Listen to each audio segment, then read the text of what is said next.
The general was used to everyone acting perfect, but she fell asleep at his desk. He didn't look away. Washington in April had a particular quality of performance. The city dressed itself in spring the way it dressed itself in everything, deliberately, with attention to appearance, as if the mud and the unfinished monuments and the smell of the Potomac at low tide were simply matters requiring better management.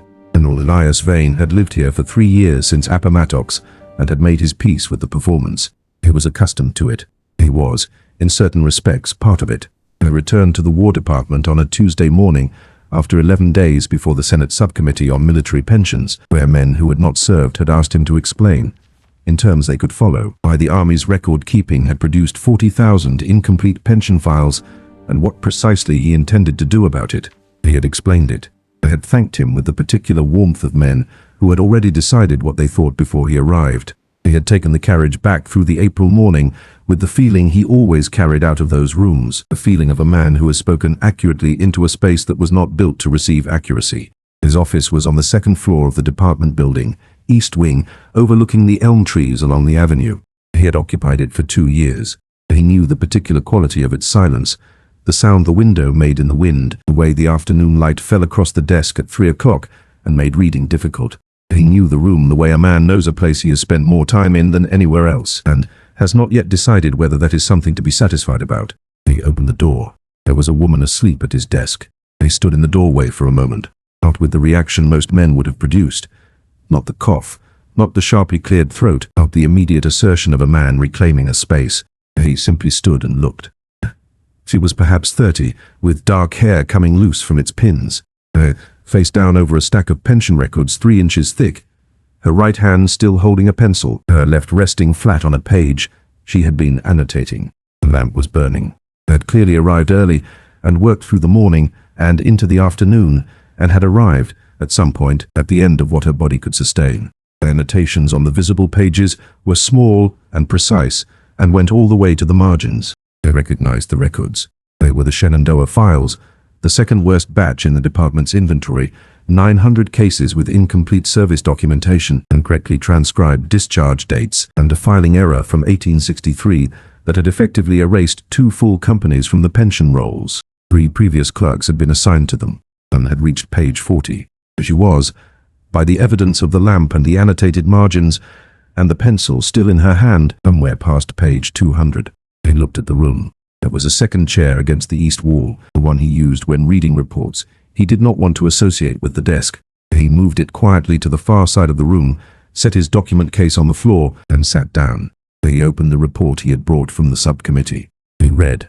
The room was quiet, except for the sound of the elm trees below the window. Slept for 20 minutes.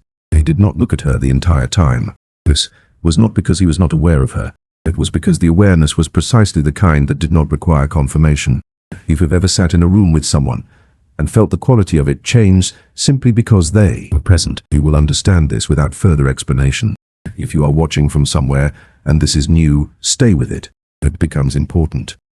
Work with the particular adjustment of a person who has realized they are not where they expected to be. The pencil rolled. He caught it before it fell, a reflex, and straightened, and looked at the room, and found him sitting across it. Looked at him for 1 full second, with no adjustment of expression, no flush of social embarrassment, no immediate apology. Just a woman assessing a situation. Then she said, "You're back earlier than expected." He looked at her over the report. At the subcommittee concluded. A Thursday session was listed on the schedule through the 14th. They ran out of useful questions on the 12th. He looked at his report.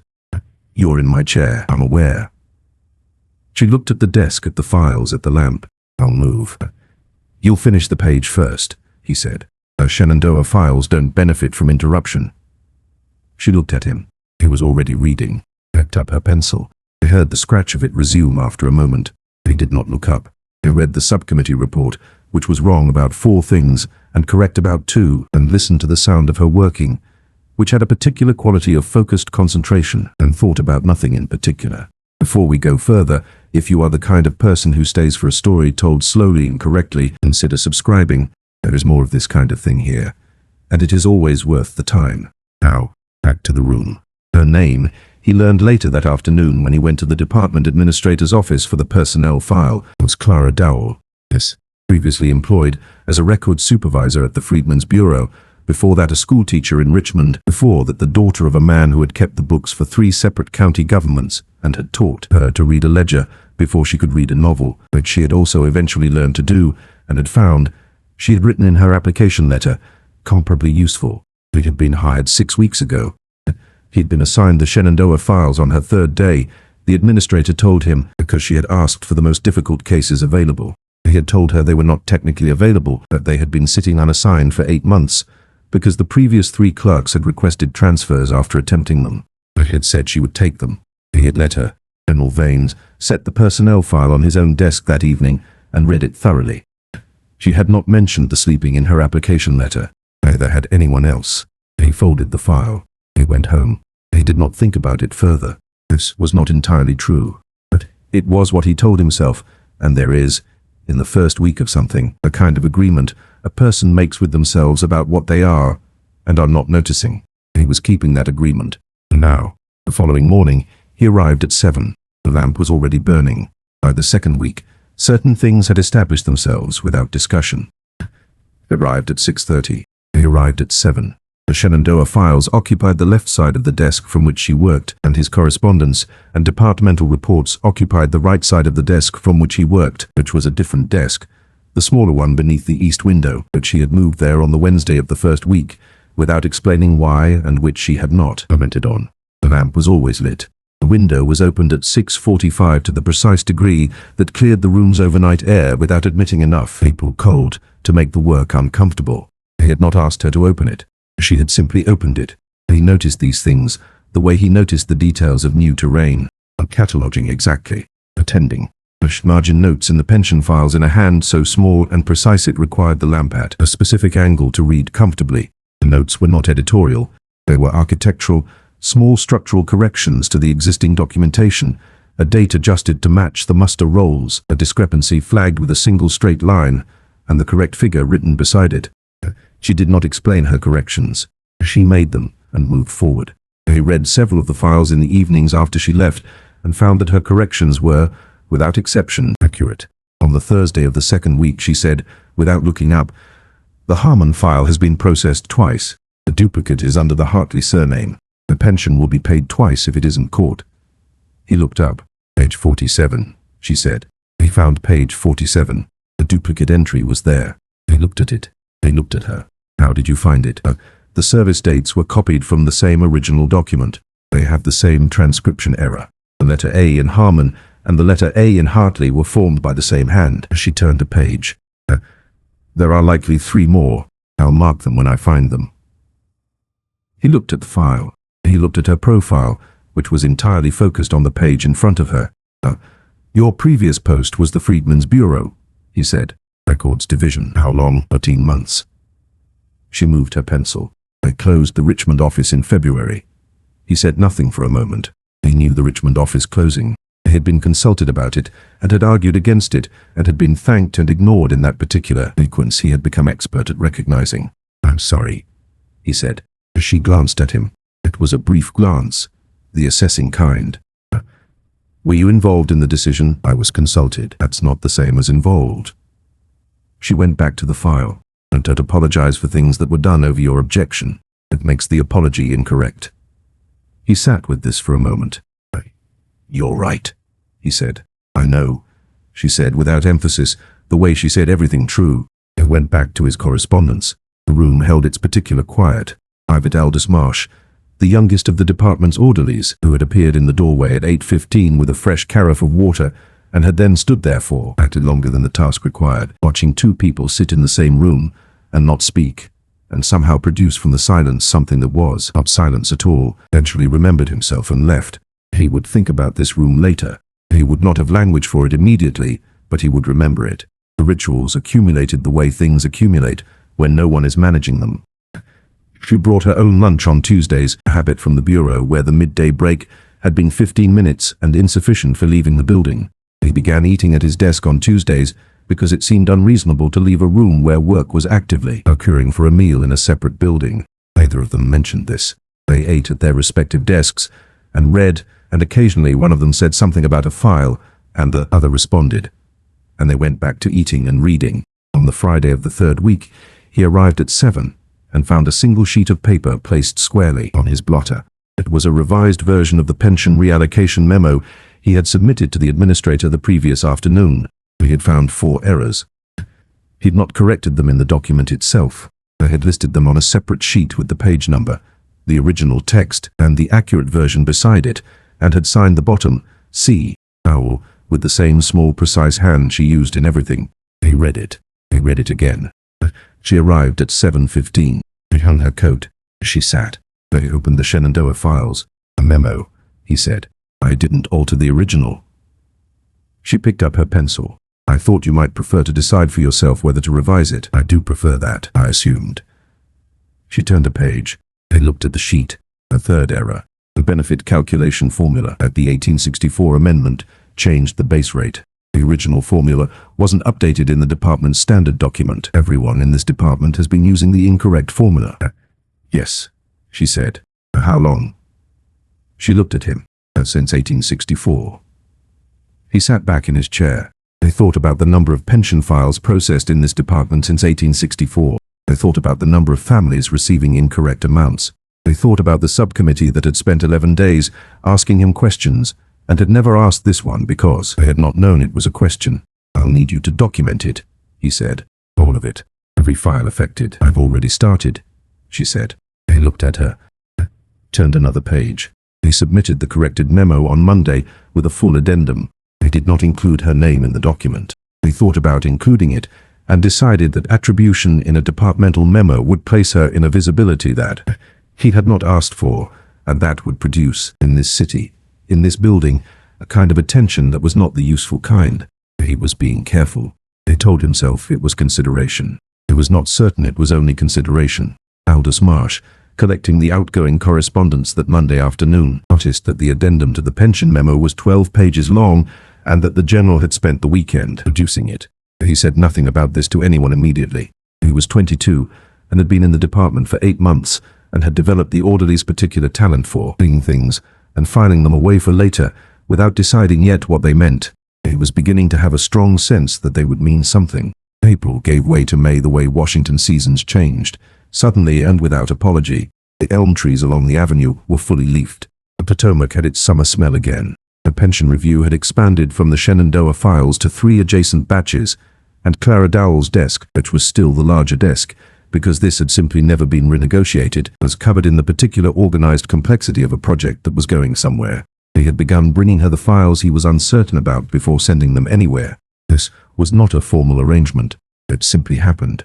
He would set a file at the edge of her desk with no comment and find it returned 2 hours later with a margin note or a small sheet of corrections or, occasionally, simply a line at the bottom that said the file is correct, proceed, which he appreciated for its efficiency. They had opinions about the department's broader filing system that she delivered when he asked with the directness of a woman who had stopped softening useful information for the comfort of its recipients. He asked twice a week at minimum. The opinions were consistently correct. He was revising the department's index structure based on 3 of them and had told no one the source of the revisions. He was still telling himself this was consideration. It was on a Tuesday in the second week of May at 3:20 that Aldous Marsh came into the office with the afternoon correspondence and found them on opposite sides of the desk, arguing about the 1862 classification code, not arguing in the performed social sense. Arguing in the way of 2 people who were both correct about different components of the same problem and were working toward a resolution. She was saying, the original code was designed for active service records. Pension files are retrospective documents. The classification assumptions are structurally different. He was saying, the code was amended in September of '63 specifically to address retrospective documentation. The amendment addressed dating conventions. Didn't address the classification hierarchy itself. Look at Section 4. He looked at Section 4. He waited. He looked at Section 4 for another moment. Then he set it down. You're right, he said. I know, she said, and reached for her pencil. Aldous set the correspondence on the side table and left. He went down the hallway to the small anteroom where the orderlies kept their things and sat for a moment. He was not an unobservant young man. He had grown up in a household where attention was a survival skill rather than a courtesy, and he had brought that skill to the War Department with the same practical efficiency with which he brought everything. What he was observing was this: General Elias Vane, who in 8 months had not once taken advice from anyone in this building without first requiring 3 days of documented evidence and a formal submission, had just looked at Section 4 of a document he had cited as authority for his own argument, found that it did not say what he had believed it said, and conceded the point in under 30 seconds. Aldous thought about this for a while. Then he went back to work, because thinking about things that were not yet his business was a habit he was trying to moderate. The social season had continued in its usual form through May. The general attended what was required of him, and was present in the careful way of a man who had earned which rooms demanded what degree of attention. He moved through the dinners and the receptions with the quality the newspapers had been describing for 3 years: the controlled composure, the economy of speech, the manner of a man who was never quite entirely in the room he was standing in. He was, in fact, thinking about a pension file. He was also, at the Hartwell reception on the 14th of May, introduced to Mrs. Colonel Aldermayne Hartwell, who was 51 years old, wore her social position the way some women wore jewelry, as both ornament and armor, and whose daughter Cecily had been, as several people in the room could have confirmed, dated adjacent to General Vane at 4 separate functions in the preceding 2 months by arrangement of the hostesses, and the coordinating influence of her mother. Mrs. Hartwell had the quality certain socially ambitious women developed over decades of careful effort: the ability to assess a room's architecture instantly and understand where the load-bearing walls were. She looked at General Vane when he arrived. She looked at the way he looked at the room. They had been looking at him at functions for 6 months with the attention of a woman planning a long-term campaign, and she had learned to read him with some accuracy. She could tell when he was present and when he was elsewhere. Tonight he was elsewhere. This was new. Or rather, the degree of it was new. He had always had a quality of interior distance, the general's habit of existing in 2 places simultaneously, the room and the problem. But this was different. This was a man who somewhere else had recently acquired a specific address. She filed this information carefully. She looked around the room for whatever or whoever might be the address. She found nothing immediately useful. But Mrs. Hartwell was not a woman who required immediate results. Was a woman who understood that the most consequential information usually arrived through the side door rather than the main one. Began asking questions of the right people with the practiced subtlety of a woman who had been extracting departmental gossip from junior officials' wives for 20 years. Within a week she had the name. Within 10 days she had the story about the desk. Turned it over in her mind with the focused attention of someone who has found a useful tool and is deciding how best to apply it. Clara Dowell, for her part, was not thinking about Mrs. Hartwell. She was thinking about the 17 pension files that had been miscategorized under a section code that no longer existed and needed to be manually reassigned before the July review. She was thinking about the base rate correction that she had now traced back to 62 affected families in 3 states. She was thinking, at the edges of the thinking she was doing about work, about the sound of the room at 7 in the morning, and the specific quality of being in a space where what she did was taken seriously, without requiring her to first argue for the seriousness. Did not think about this directly. She was a woman who had learned the cost of thinking directly about things that lived in the category of hunting. Open the next file. She went back to work. The letter arrived at the department administrator's office on a Wednesday morning in the first week of June. It was 2 pages, formally composed, on the personal stationery of Mrs. Colonel Aldermayne Hartwell, and it expressed, in language that was careful and thorough and technically impossible to find objectionable, a concern. The concern was not, the letter stated, personal in nature. The letter was careful to state this twice. Mrs. Hartwell wished only to note, as a woman deeply invested in the integrity of the department and its public reputation, that she had received communication from several sources, reliable ones, she noted, regarding a situation in the second-floor East Wing office that she believed warranted the administrator's attention. A female contract clerk, unsupervised, occupying the private office of a senior general. Late hours. Pattern of behavior that, whatever its professional justification, presented an appearance that was, in her considered judgment, difficult to defend in the current social climate. She cited the sleeping incident, but with cruelty, with the particular worse than cruelty of a woman presenting a weapon as a reasonable concern. I expressed confidence that the administrator would handle the matter with the discretion it deserved. Did not suggest a specific outcome. Did not need to. The mechanism was already in motion the moment the letter was received by a man who understood perfectly well what it was asking. The administrator called Clara to his office on Thursday afternoon. She sat across his desk with her hands folded in her lap, and her posture correct, and her face doing the thing she had learned to do in difficult professional rooms, which was to be present without performing and honest, without being naive about what honesty cost. He told her that her contract, which ran through August, would not be renewed. He told her that her work had been exemplary, which was true, and which he said with the particular discomfort of a man who knows he is doing something he does not believe in. He told her that certain situations created appearances that were, regardless of their actual nature, difficult for a department to manage. He was sorry, he said, that this was the case. He asked him once whether the decision was related to the pension reform work, which was ongoing and required her involvement to complete correctly. He said the department would make arrangements. He looked at him for a moment. He did not quite hold her gaze. She said she understood. He went back to the office. The general was in a departmental meeting and would not return until 5. She sat at the desk and opened the pension files and worked for 3 hours with the same focused precision. She brought to everything because the files needed finishing, and she was not in the habit of leaving things unfinished, and because work was the most reliable structure she had when everything around it was reorganizing itself in ways she had not chosen. He was, she noted, not particularly surprised. She had known the cost of being visible in the wrong rooms at the wrong time for too long to be surprised by the invoice.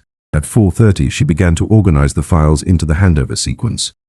She wrote a summary document for whoever would take them over, precise and thorough, with the duplicate flagging protocol and the base rate correction referenced and the 17 miscategorized files marked with the correct placement codes. He wrote it the way she wrote everything, as if the person reading it deserved accurate information rather than a simplified version. At 5:05 she straightened the desk. He left the summary document in the center of the blotter. She put on her coat. She was at the door when Aldous Marsh appeared in the hallway, returning from an errand, and stopped when he saw her face. Not her expression, which was composed. Something behind it that he recognized from soldiers after a decision that could not be unmade. "There's Dowell," he said. "Aldous." She adjusted her coat. "The general will be back at 5. The handover documents are on the desk." He looked at her. "Hand over the files." She said it evenly. "Someone will need to continue them." He stood in the hallway and watched her walk toward the stairs. He thought about several things in the 12 seconds it took her to reach the landing. He thought about the room at 7 in the morning. He thought about the argument about the 1862 classification code. He thought about the way the general had looked at Section 4 and said "you're right" in 30 seconds flat, which Aldous had not seen him do in 8 months of departmental business. He thought about the administrator's office and what kind of letter produced a cleared desk at 5:05 on a Thursday.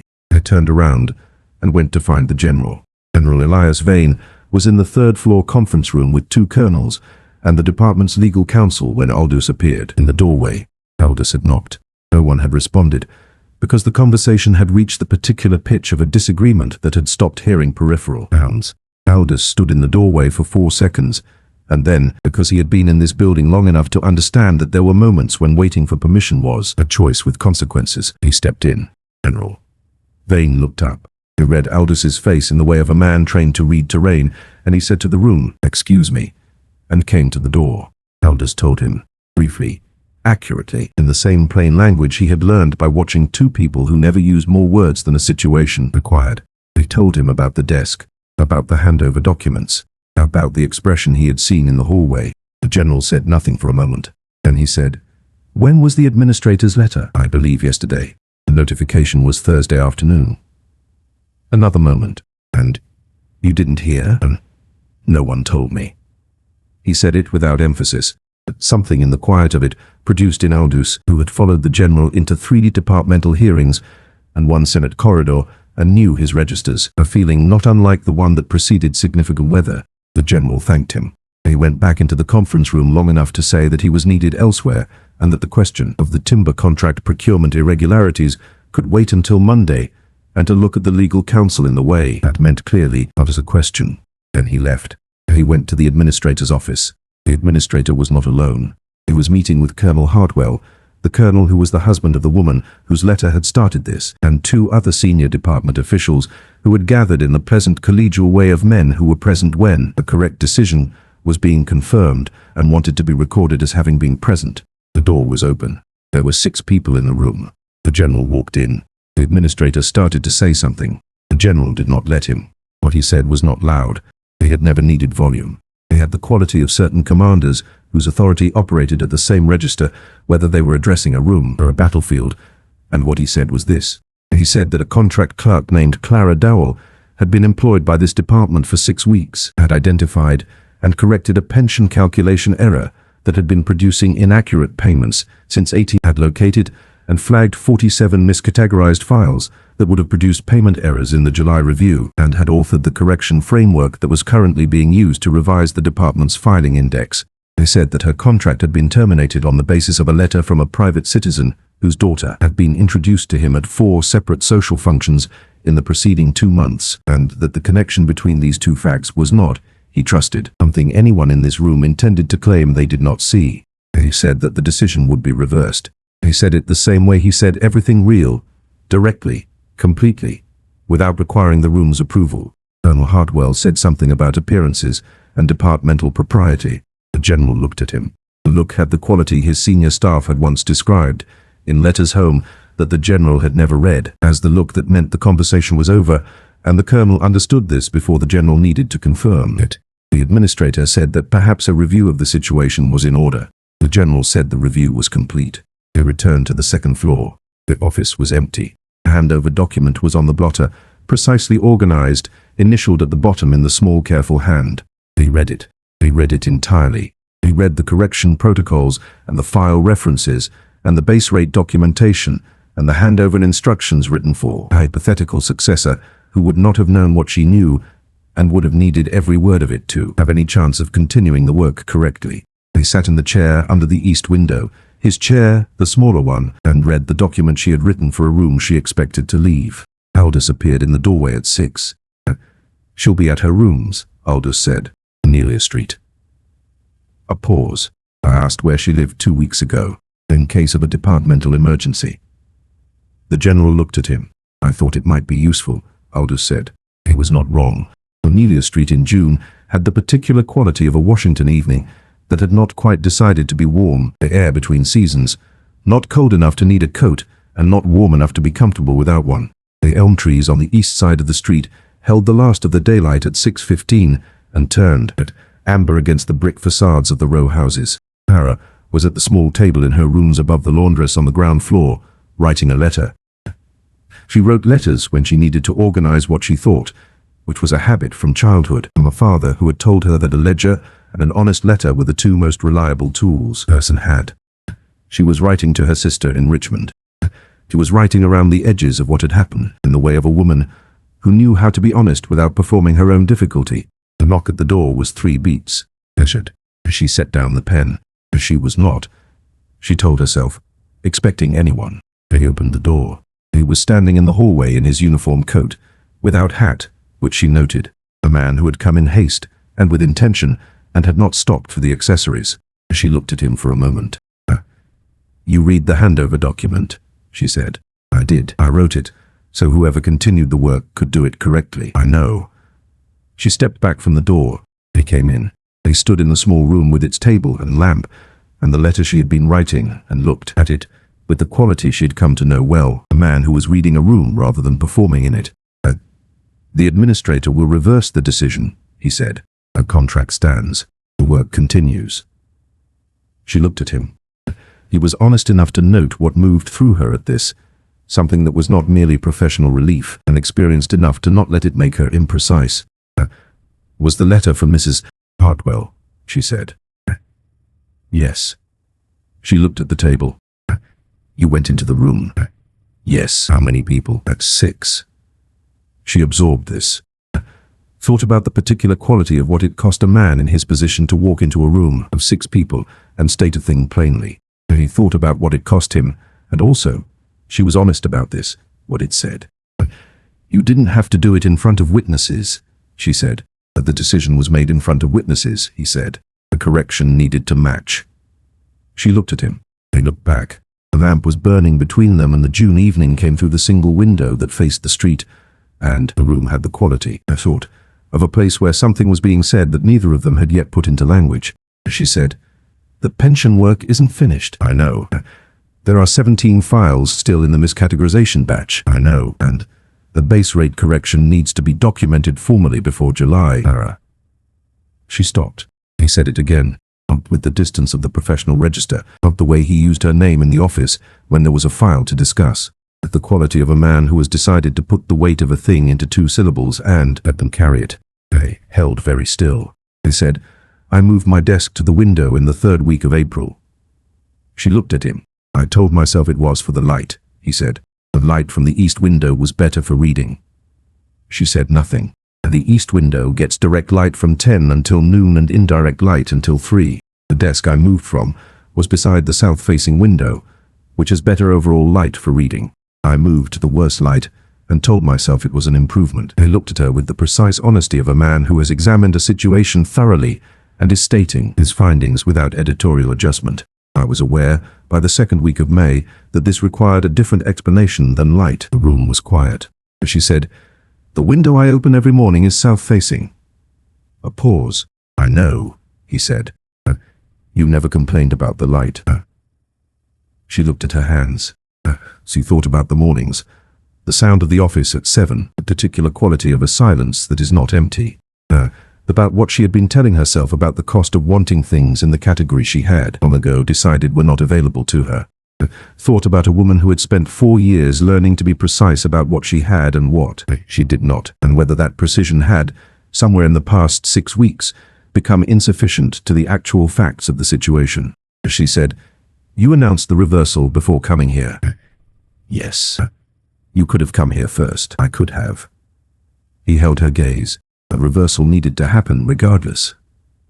She understood this. Understood exactly what it meant, that the decision to go into that room and state things plainly had been made before he came to this one. That the correction had not been contingent on how she received him afterward. She crossed the small room and stood in front of him. She looked at him with the direct gaze she gave to everything that she had decided was worth her honesty. She said, I fell asleep at your desk on the first day. You did. You didn't wake me. She said, Why? He was quiet for a moment. Then he said, with the simplicity of a man who has finished constructing the careful version and arrived at the true one, because you were the first person in 3 years to be entirely themselves in that room, and I didn't want to interrupt it. The lamp burned between them. Outside on Cornelia Street the June evening was settling, the amber light gone soft in the elm trees, the city moving through its indifferent evening business beyond the window. And in the small room above the laundress on the ground floor, 2 people stood on opposite sides of what had not yet been said and looked at it clearly, her hand against his lapel, not adjusting, not the professional gesture of a woman correcting a collar or straightening a document, simply placing her hand against the place where his heart was, with the directness she gave to everything real. He covered her hand with his. He held it the way he held things he had decided were worth keeping, the attention of a man who had spent years being efficient about everything, and was choosing now not to be efficient about this. He said her name again. He said his. Neither of them said anything more for a while, because the room had everything it needed and language would only have been a way of managing what did not require management. They were married in September. A Saturday morning, 12 people at church on L Street where the minister was correct and brief and understood that the occasion required neither elaboration nor ceremony so much as a witness. Aldous Marsh was there. He stood in the 3rd row with the expression of a young man who had been watching something arrive for months and was deeply satisfied to see it complete. He had brought his notebook. He did not take notes. He held the notebook in his lap and looked at the 2 people at the altar and felt, in the way of a person present at something real, that the notebook was not the right tool for this particular record. He would remember it anyway. He was, as he had always been, the kind of person who remembered things that mattered. After, in the early afternoon, they returned to the house on Georgetown that had been his for 6 years and was now simply theirs. He opened the door. She went in. She moved through the rooms with the particular ease of a woman who had assessed a space and found it sufficient, which was the highest category she gave to things. In the office, the east window was open. They'd left it that morning at 6:30 on her way to the church. The September air came through the curtains with the quality of the season turning, still warm, but edged with the first suggestion of what was coming. The desk, the larger one, was hers. This had never been renegotiated. It did not need to be. They stood in the doorway and looked at the open window. She came to stand beside him. They looked at it together, the September light and the curtains moving and the desk with its organized complexity of files that were not finished, because in this kind of work there was always more, and there was also always tomorrow. He put his arm around her. She put her head against his shoulder with the ease of a woman who had decided that ease was something she was permitted now to allow herself. They stood there for a while in the quiet. "Files," she said eventually. "Tomorrow," he said. She looked at the desk. She looked at the chair where she had fallen asleep on the first day, face down over the Shenandoah records, pencil in her hand, entirely herself. "You should have woken me," she said. There was no reproach in it. It was the observation of a woman who had been turning the fact over for 6 weeks and had finally decided to say it. "I know," he said. You watched me sleep for 20 minutes, Alias, Sarah." She looked up at him. He looked down at her. The expression on his face was the open one, the one without glass between, and in it she could see clearly, as she had been able to see clearly since approximately the 3rd week of April, the man who had moved his desk to the worst light and told himself it was for the reading. "It was the best 20 minutes, he said, "in 3 years." She looked at him for a long moment. Then she made a sound that was not quite a laugh and was not quite something else, and it was the kind of sound that a woman makes when the thing she has been careful about for a long time turns out to have been entirely worth the care. She reached up and straightened his collar. He had not asked her to. He did it the way she did everything that needed doing, without announcement, the specific attention of a woman who noticed what required her, and was not in the habit of pretending. She didn't. He held still and let her. When she finished, he put his hand over hers where it rested against his collar and kept it there. The window was open. The September morning was coming in. The desk had 17 files still in the miscategorization batch, and the base rate correction still needed formal documentation before the October review, and there was work enough for a long time. They went to the desk. They sat across from each other. He opened the first file. He opened the second. The room at 7 in the morning was exactly what it had always been. Only now it knew what it was.